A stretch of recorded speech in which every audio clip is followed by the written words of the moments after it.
जो कांग्रेस के शासन में स्थाएं खुली थी, उसमें पढ़ के दुनिया की बड़ी बड़ी 25 कंपनियों के जो सीईओ और चेयरमैन है, वो भारतीय मूल के ही नहीं है, भारत के पढ़े हुए के लोग हैं। इसलिए मोदी जी भटका के सबको अपना भ्रष्टाचार में लिप्त है, उसी से हमको जनता को अवगत कराना। नमस्कार, मैं सुनीता और आप देख रहे हैं न्यूज़ किसान इंडिया। के समाहरणालय के सामने और यहाँ पर क्या भारत सत्याग्रह यहाँ पर कांग्रेस पार्टी के द्वारा यहाँ पर किया जा रहा है और इसमें बिहार सरकार के मुख्यमंत्री डॉक्टर शकील अहमद, विधायक और कांग्रेस के अन्य कार्यकर्ता लोग यहाँ पर धरना प्रदर्शन में बैठे हुए हैं। तो आइए हम लोगों से बात करते हैं और जानते हैं कि यहाँ पर जो ये लोग समाहरणालय का घेराव और जनसभा करवा रहे हैं, उसके पीछे लोग क्या उद्देश्य घेराव और जनसभा यहाँ पे किया जा रहा है, क्या उद्देश्य है इसका और क्या इसके माध्यम से क्या कुछ जनता तक पहुँचाना चाह रहा है? देखिए, अभी हाल के दिनों में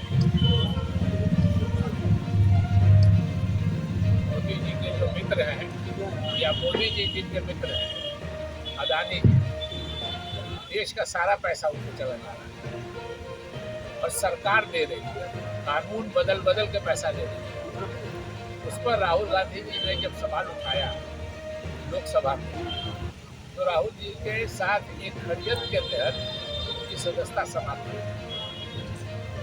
न्यायालय का फैसला अपनी जगह है, लेकिन न्यायालय के फैसले के पहले भाजपा के एमपी को 3 साल कोई कार्रवाई नहीं और राहुल गांधी जी पर 24 घंटे के अंदर कार्रवाई होगी।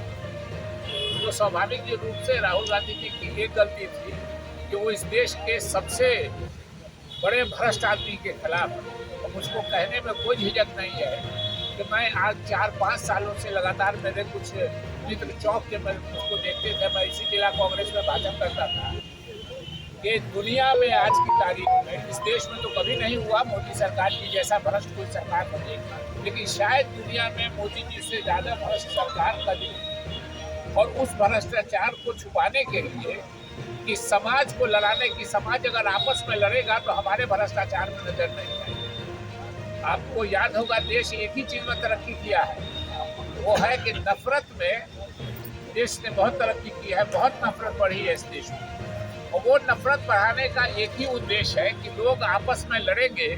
हमारे भ्रष्टाचार, हमारे निकम्मापन, बेरोजगारी 45 सालों में इस देश में सबसे ज्यादा है। कोई चर्चा नहीं हो रही है टीवी चैनल पर या कहीं और भी। किसान की आमदनी पिछले 18 सालों में सबसे कम है इस देश में। कहेंगे हिंदू मुस्लिम की बात, इस देश में किस धर्म का नौजवान सबसे ज्यादा बेकार है? संख्या हिंदू समाज की है, इसलिए हिंदू समाज का नौजवान सबसे ज्यादा बेरोजगार है। किसान की आमदनी 18 साल में कम है, कौन समाज का किसान सबसे ज्यादा है?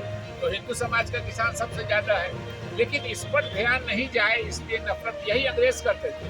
मोदी जी का जो भ्रष्टाचार है, और लोग कहते हैं कि अदानी मोदी जी की आड़ में कमाई कर रहे हैं, गलत। मेरा अपना मानना है कि सारी गालियां अदानी जी को पड़ रही हैं और मोदी जी अंदर से सारा काम कर रहे हैं। ये सारा मामला मोदी जी का है, अदानी सिर्फ सामने में एक ये है। इसलिए इस देश की जनता को ये बताने के लिए हमारी जिम्मेदारी है, हम विपक्ष में हैं, हमारी जिम्मेदारी है कि हम देश की जनता को सही बात बताएं कि आपको धर्मांध करके, आपको धर्म की लड़ाई लगा करके आप ही के बच्चों का रोजगार छीना जा रहा है।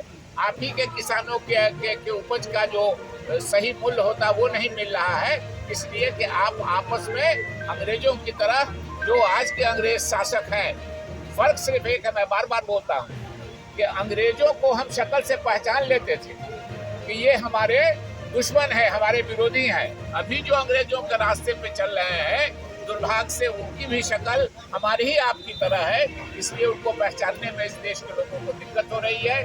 जिस दिन इस देश के लोग पहचान लेंगे कि अंग्रेज चले गए हैं, उनकी निशानियां इस देश में है, जो समाज को बांट के भ्रष्टाचार कर रही है, उस दिन उनको विदा करने का तो हमारा काम है जनता में, विपक्षी दल की हैसियत से, कि हम जनता को अवगत कराएं कि क्या हो रहा है, आपको कैसे लूटा जा रहा है और आप ही की मदद से आपको लूटा जा रहा है। आपके बच्चों का रोजगार छीना जा रहा है, आपकी आमदनी छीनी जा रही है, आपका व्यापार छीना जा रहा है। दुनिया के जितने बड़ी बड़ी कंपनियां थी वो व्यापार बंद करके भाग रही हैं हिंदुस्तान से।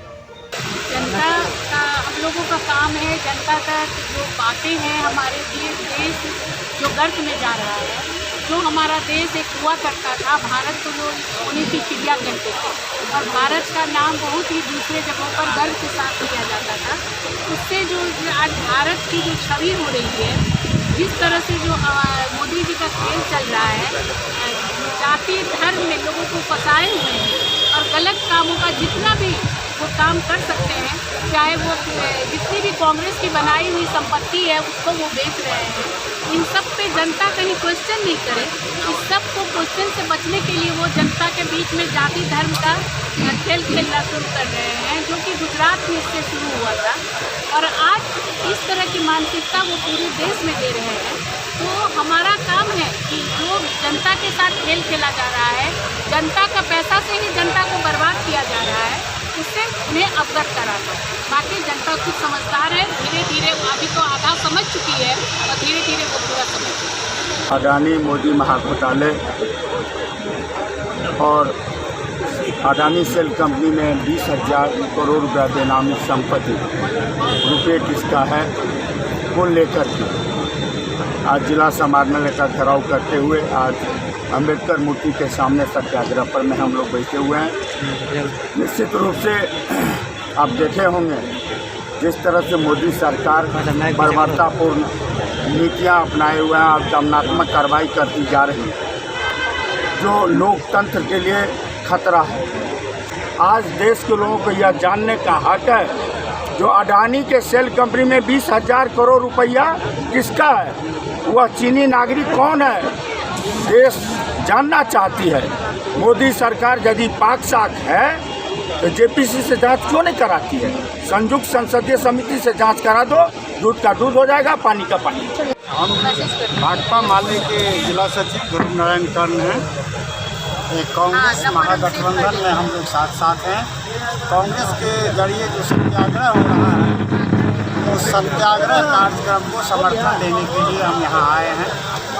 उसमें मेरा ये कहना है, जो राजीव गांधी के साथ जो कुछ भी हुआ वो राजीव गांधी के साथ नहीं हुआ, माने राहुल गांधी के साथ, बल्कि राहुल गांधी के साथ जो कुछ भी हुआ है वो भारत के लोकतंत्र पर एक सर्जिकल स्ट्राइक है।